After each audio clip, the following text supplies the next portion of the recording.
நம்முடைய கர்த்தராக இருக்கிற இயேசு கிறிஸ்துவுக்குள் மிகவும் பிரியமான என் அன்புக்குரிய சகோதர சகோதரிகளே, இந்த நாளிலும் கர்த்தர் கொடுத்திருக்கிற வேறொரு வார்த்தை உண்டு.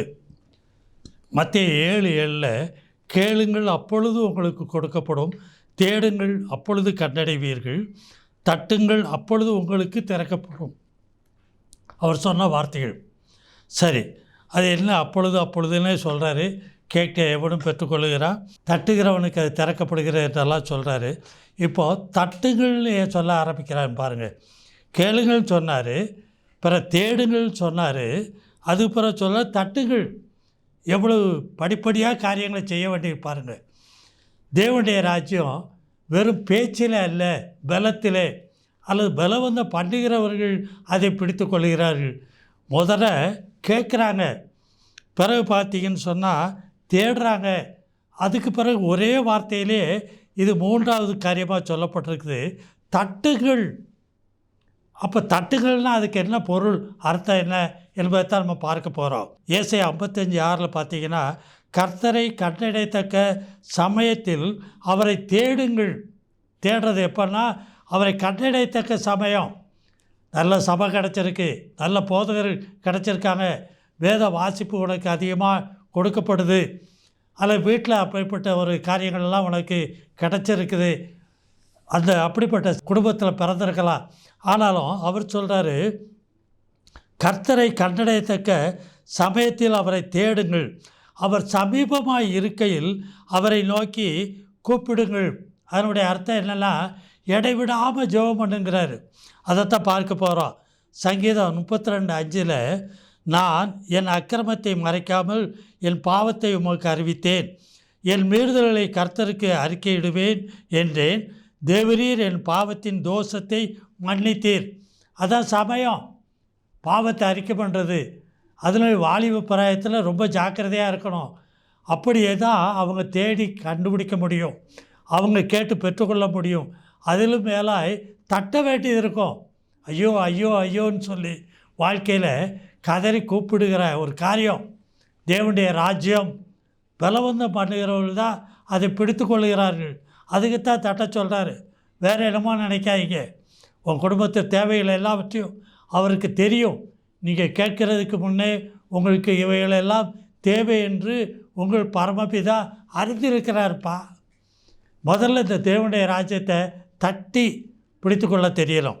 அது சொல்கிறாரு சங்கீதம் 32:6 இதற்காக சமயம் கிடைக்கும் காலத்தில் பக்தி உள்ளவன் எவனும் உம்மை நோக்கி விண்ணப்பம் செய்வான். எல்லா நேரமும் இல்லை, வாலிப பிராயத்திலே தேட வேண்டியிருக்குது. அது இல்லை, வயசாகி போச்சுன்னு சொன்னால் இதெல்லாம் தூரமாயிரும், தட்ட முடியாது, ஒன்றால் தட்டி கேட்க முடியாது. அது என்னன்னு பார்க்குறோம், தட்டுதல் என்றால். அப்பொழுது மிகுந்த ஜலப்பிரவாகம் வந்தாலும் அது அவனை அணுகாது. வாலிப பிராயத்தில் ஏன் உன் சிருஷ்டிகரை நினைன்னு சொன்னாருன்னுடைய அர்த்தம் இதுதான். சரி, சங்கீதம் 34:4 நான் கர்த்தரை தேடினேன், அவர் எனக்கு செவி கொடுத்து என்னுடைய எல்லா பயத்துக்கும் என்னை நீங்களாக்கி விட்டார். 34:5 பார்த்தீங்கன்னா, அவர்கள் அவரை நோக்கி பார்த்து பிரகாசம் அடைந்தார்கள், அவர்கள் முகங்கள் வெட்கப்படவில்லை, அவர் தேடினது கிடைத்தது.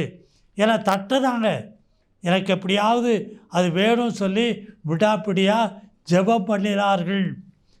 வேத வசன வாசிப்பில் காத்திருந்தாங்க. ஒருவேளை நாட்கள் ஆகலாம், காலங்கள் ஆகலாம், தட்டுதலை விட்டுறக்கூடாது. அதை குறித்து தான் பார்க்க போகிறோம். 34 சங்கீதம் 10 மறுபடியும் உங்களுக்கு நான் சொல்கிறேன், சிங்கக்குட்டியெல்லாம் தாழ்ச்சி அடைந்து கிடக்கும். உலகத்து ஜனங்க அவன் ஆத்மா, ஆவி, இருதயம், மனதெல்லாம் பட்டியாகவே கிடக்கும். நீதி இருக்காது, பரிசுத்தம் இருக்காது, தேவனை கண்டடைய முடியாது, ஆகாரம் இல்லாமல் அதெல்லாம் பட்டினியாக கிடக்கும். கர்த்தரை தேடுவர்களுக்கோ ஒரு நன்மையும் குறைவுபடாது. அதிலே 34 சங்கீதத்தில் 15 கர்த்தருடைய கண்கள் நீதிமான்கள் மேல் நோக்கமாக இருக்கிறது. நம்ம நீதிமானம் ஆக்கிட்டார். மறுபடி பிறந்த நம்ம எல்லாம் அவர் நீதிமானம் ஆக்கியிருக்கிறாரு. ஹலோ, கவனிங்க, அவங்க மேலே கண்ணோக்கமாகவே இருக்கார். அவருடைய செவிகள் அவருடைய கூப்பிடுதலுக்கு திறந்திருக்கிறது. நம்ம என்ன கூப்பிட்டு கேட்குறோமோ அதுக்கு அவருடைய செவிகள்லாம் திறந்திருக்கிறான். தட்டுதல்னா என்ன அர்த்தம்னு பார்த்தீங்கன்னா, ஆதியாகமம் 18:23 பாருங்கள். அப்பொழுது ஆபிரகாம் சமீபமாய் சேர்ந்து துன்மார்க்கனோட நீதிமானையும் அழிப்பீரோ. லோத்து மாட்டிக்கிட்டான் சோதோமில். அந்த சோதம் பட்டணத்தில் அழிக்க போகிறேன்னு சொன்ன உடனே ஐயா அவனுக்காக வேண்டி இவன் விடாப்பிடியாக தட்ட ஆரம்பிக்கிறான். அவர் என்ன தட்டார், ஐயா அந்த ஊரில் ஒரு 50 பேர் நீதிமான் இருந்தால் அதை அழிப்பீரா? இல்லை அழிக்க மாட்டேன்னாரு. மறுபடியும் இவனுக்கு சந்தேகம் வருது. அப்போ வேறு ஏதோ குறைபாடு இருக்குன்னு சொல்லி 45 பேர் இருந்தால் பிறகும் கேட்குறான். 40 பேர் இருந்தால் பிறகும் கேட்குறான். 30 பேர் இருந்தால் பிறகும் கேட்குறான். 20 பேர் இருந்தால் பிறகும் கேட்குறான்.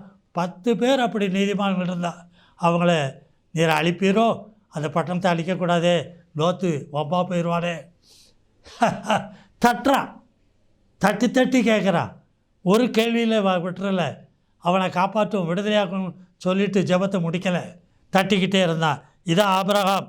ஆதியாகமம் 32:22 பார்த்தீங்கன்னா, அப்பொழுது அவர் உன் பேர் இனி யாக்கோபு எனப்படாமல். ஏன் அப்படின்னு சொன்னால் 32:26 வாச்சிங்கன்னா, அவர் நான் போகட்டும் பொழுது விடுகிறது. அப்பா ராத்திரி பூரா என்னை விடமாட்டேன்ட்டியே, பிடிச்சிக்கிட்டியே, தொடையை இழுத்து கட்டி பிடிச்சிக்கிட்டியே, நான் போகட்டும் விடு விடு, பகல் விடிய போகுது நான் போகட்டும் அப்படிங்கிறான். விடாப்பிடியாக பிடித்து அவன் கேட்டான். அவன் நீர் என்னை ஆசீர்வதித்தால் ஒழிய உம்மை போக விடேன். இதான் தட்டிக்கிட்டே இருக்கிறது, ஒரு வார்த்தை இல்லை, வலுக்கட்டாயப்படுத்தி பிடிச்சி நிறுத்துறது. அப்போ தான் அவர் சொன்னார், இனி யாக்கோபுன்னு ஒன்று அழைக்க மாட்டேன், இஸ்ரவேல் எனப்படும். தேவனோடும் மனிதனோடும் போராடி மேற்கொண்டாயே. இதான் யாக்கோபு. இன்னும் பார்க்குறீங்க, எலியா வேதத்தில் சொல்லப்பட்டிருக்குது. யாக்கோபு நிருபத்தில் 5:17-18 வாச்சிங்கன்னா, அவன் நம்மை போல பாடுள்ள மனுஷன். உலகத்துக்குள்ளே வாழும்போது பாடுள்ள மனுஷன்தான். ஆனாலும் மழை பெய்யாதபடிக்கு கர்த்தாய் ஜெபம் பண்ணா. ஒரு சின்ன ஜெபம் இல்லைப்பா. ஹலோ, போதிக்கிறவங்களாக இருந்தாலும் கவனித்து கேளுங்க. விடாப்பிடியாக தேவனிடத்தில் திரும்ப திரும்ப திரும்ப கேட்டால் இந்த ஜனங்கள் பூரா மோசம் போய்கிட்டு இருக்கிறாங்க, திருந்த மாட்டேங்காங்க. மழையை நிப்பாட்டும், விளைச்சலை நிப்பாட்டும், ஒன்று விளையாமல் போகட்டும், சாப்பிட்றதுக்கு ஆகாரம் இல்லாமல் போகட்டும், குடிக்க தண்ணீர் இல்லாமல் போகட்டும், மழை வேண்டாம்.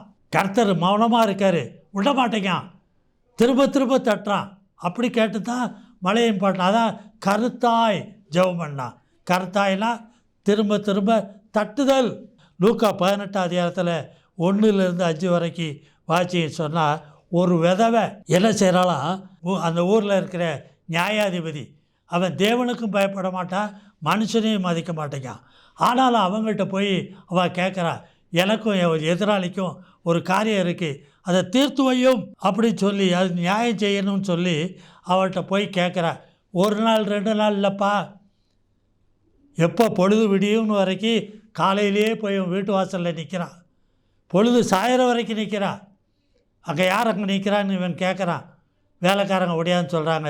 அந்த விதவை தான் ஐயா, அவள் தான் அங்கே வந்து நின்றுக்கிட்டே இருக்கிறான். விடாப்பிடியா அவள் கேட்டபடினால அவன் மனது இறங்கி அவளுக்கு இந்த நியாயம் செய்தான். ஹலோ, அதான் தட்டுதல். தட்டுகள் உங்களுக்கு திறக்கப்படும். கேளுங்க, கேட்க தெரியணும். அதை கேட்குறதுலேயும் தேடுற தெரியணும். தேடுறதற்கு மேலாய் தட்டுதல், இது ஒரு பெரிய அனுபவம். இன்னும் ஊழியக்காரங்களாக இருந்தீங்கன்னா தட்ட தெரியணும். அப்போ தான் எல்லா வரங்களையும் பெற்றுக்கொள்வீங்க. யாரோ தலை மேலே கை வச்சாங்க வரம் வந்துடும் நினைக்காதீங்க, தட்டி கண்டுபிடிக்க தெரியணும். சரி, லூக்கா 18:7 வாசிங்கன்னு சொன்னால், தம்மை நோக்கி கூப்பிடுகிற இரவும் பகலும் கூப்பிடுகிறாய தம்மால் தெரிந்து கொள்ளப்பட்டவர்கள் விஷயத்தில் நீடிய பொறுமையுள்ளவர்களாய் இருந்து அவர்களுக்கு நியாயம் செய்யாது இருப்பாரோ. நமக்கு அந்த விதவைக்கு செய்தது போல் நமக்கு செய்வேங்கிறார், நமக்கு உறுதியாக செய்வேங்கிறார். மத்தேயு 15:27 வாசிங்கன்னா, ஒரு கானானிய ஸ்திரீ இஸ்ரவேல் ஜனத்தோடு உள்ளவள் அல்ல. அதற்கு அவள், மெய்தான் ஆண்டவரே, ஆகிலும் நாய்க்குட்டிகள் தங்கள் எஜமானின் மேசையிலிருந்து விழும் துணிக்கைகளை தின்னமே. பிள்ளைகளின் அப்பத்தை எடுத்து நாய்களுக்கோ நாய்க்குட்டிகளுக்கோ என்னால் போட முடியாது அப்படின்னு சொல்கிறாரு.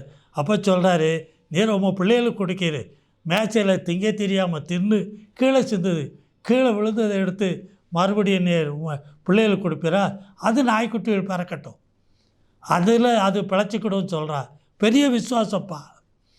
அவர் ஆச்சரியப்பட்டார். அவளுக்கு கிடச்சிது, விடலை, பின்னால் போய்கிட்டே இருக்கா. சீசர்லாம் சொல்கிறாங்க, ஐயா என்ன மாதிரி சொல்லி அவரை அனுப்பும் ஐயா, தொந்தரவு பண்ணுறா, கத்திக்கிட்டே வாரா.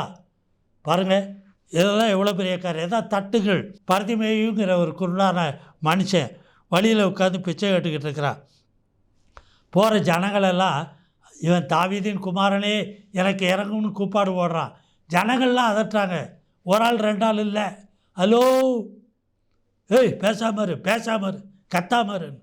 அப்போ தான் அவன் இன்னும் அதிகமாக சத்தம் கொடுத்தான், தாவீதின் குமாரனே எனக்கு இறங்கும் என்று முன்னிலும் அதிகமாய் கூப்பிட்டான். இதான் தட்டுதல். நீ விடாத. உன் வாழ்க்கையில் ஜபத்தில் எதை தேடணுமோ அதை விடாப்படியாக கேளு, தேடு, அதுக்கு மேலே தட்டு. என் வாழ்க்கையில் நான் தட்டி தான் நிறையா காரியங்களை பெற்றுக்கொண்டேன். தட்டணும், தட்ட தெரியணும். அதிகாலையிலே எழுந்து தட்ட தெரியணும். 2 மணிக்கோ 3 மணிக்கோ 1 மணி நேரமோ 2 மணி நேரமோ ஜபத்தில் கேட்குறது மட்டும் இல்லை, தேடுறது மட்டும் இல்லை, தட்டுதல். மோசேயை போல, ஆபிரகாமை போல ஜனத்துக்காக வேண்டி தட்டுகிற போதகனாய் இந்த நாட்களில் நீங்கள் இருக்கணும், ஊழியக்காரன். உண்மைதான்.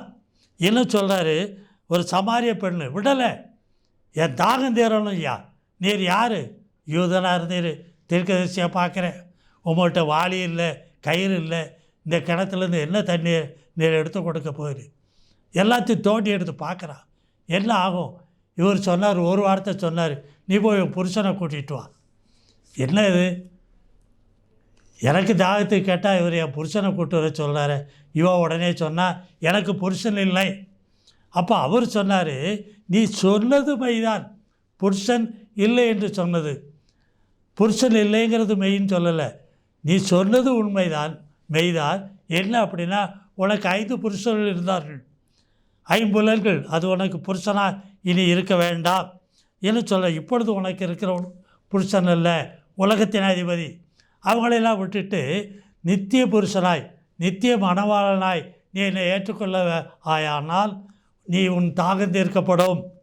அதுதான் பரிசுத்த ஆவியானவர் முழுமையாக கொடுக்கப்படுறாரு மணவாட்டிக்கு. மணவாட்டின் சபையாக நீ இருந்தால் அதுதான் உண்மை. தட்டா சமாரிய பெண்ணு ஜபாலய தலைவன் ஒருத்தன் வந்து கேட்பான். அவனுக்கு சொன்ன காரியத்தை தான் நான் முந்தி உங்களுக்கு சொன்னேன். இன்னும் வேதத்தில் நிறைய காரியங்கள் இருக்குது. இன்னும் அப்போஸ்தலராகிய பேதுருவை சிறைச்சாலையில் அடைப்பட்டு கிடக்கும்போது அந்த சபையார் எல்லாரும் ஊக்கத்தோடே ஜெபம் பண்ணாங்க, விடாப்பிடியா. அதாயா ராத்திரி முழுகிற ஜெபம். முழுகிற ஜெபத்தில் வேறு என்னத்தையோ கேட்டுக்கிட்டு இருக்காங்க. அமாவாசை ஜெபம், பௌர்ணமி ஜெபம், என்ன ஜெபம்? எதை தேடணும், எதை தட்டணும், எதை கண்டுகொள்ளணும்? தேவனுடைய ராஜ்யம். ஆக இந்த நாளில் கேட்ட செய்தியை விட்டுறாதீங்க. கர்த்தர் பெரிய காரியங்களை செய்வார். ஜெபம் பண்ணுவோமா? பரிசுத்தமுள்ள நல்ல பிதாவே, இந்த வேலைக்காக உம்மை துதிக்கிறேன், ஸ்தோத்தரிக்கிறப்பா. தேவனே, இந்த நாளிலும் பிள்ளைகள் கேட்ட இந்த வார்த்தையின்படி தட்டுங்கள், அப்பொழுது உங்களுக்கு திறக்கப்படும் என்று சொன்னீரே. அவர்கள் ஜெபத்தில் இடைவிடாமல் அதை தேடி கண்டுகொள்ளத்தக்கதாய் இந்த நாளிலே நீர் எங்களுக்கு கொடுத்த அநேக காரியங்களை அறிந்திருக்கிறோம். ஆபிரகாம் எவ்விதமாய் லோத்துவை விடுவிக்கும்படி தேடினாலோ, எப்படி மோசே ஜனங்களை காத்துக்கொள்ளும்படி தேடினாலோ, எப்படி யாக்கோபு தேவனை நீர் என்னை ஆசீர்வதித்தாலோடைய விடமாட்டேன் என்று வலுக்கட்டாயம் பண்ணி இரவெல்லாம் போராடினானோ, தட்டினானோ, அதே போல் நாங்களும் எல்லாவற்றையும் பெற்றுக்கொள்ளத்தக்கதாய் எங்களுக்கு உதவி செய்யுப்பா. புறஜாதி ஜனமாக இருந்த அந்த கானானிய ஸ்ரீ ராஜாவின் தூதனாக இருந்த ஒரு மகன், அவனுக்கு உதவி செய்தீரே. 100க்கு அதிபதிக்கு உதவி செய்தீரே. அநேக அந்நிய ஜனங்களெல்லாம் உம்மிடத்திலிருந்து எல்லாவற்றையும் பெற்றுக்கொள்ளும்போது நாங்கள் எப்படி அமைதலாக இருக்க முடியும்? சமாரியா பெண்ணினுடைய தாகத்தை தீர்த்தீரே, எங்களுடைய தாகத்தை தீரும். உண்மை நாங்கள் இடைவிடாமல் தேடுவோம், கேட்போம், இன்னும் அதிகமாய் தட்டுவோம். ஜெபத்தில் விழித்திருந்து தட்டி பெற்றுக்கொள்வோப்பா. எங்களை ஆசீர்வதியும், பலப்படுத்தும், முற்றிலுமாய் காத்துக்கொள்ளும். பிள்ளைகளுக்குள்ள இருக்கிற எல்லா சரீர பலவீனங்களையும் மாற்றி போடும். கர்த்தரும் அருமை இரட்சகருமான இயேசு கிறிஸ்துவின் மூலம் ஜெபம் கேளும் ஜீவனுள்ள நல்ல பிதாவே, ஆமென். கர்த்தர் உங்களை ஆசீர்வதிப்பார். For contact, Evangelist K.P. John David, Door of the Light Ministries, Kovilpatti, 628-502. Phone number 7200-620090, 8072148809. Bank details: State Bank of India, Kovilpatti. Account number 110177951101. Branch code 00859.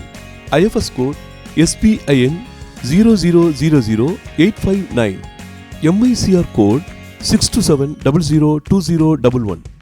SWIFT code SBI NIN BB 469.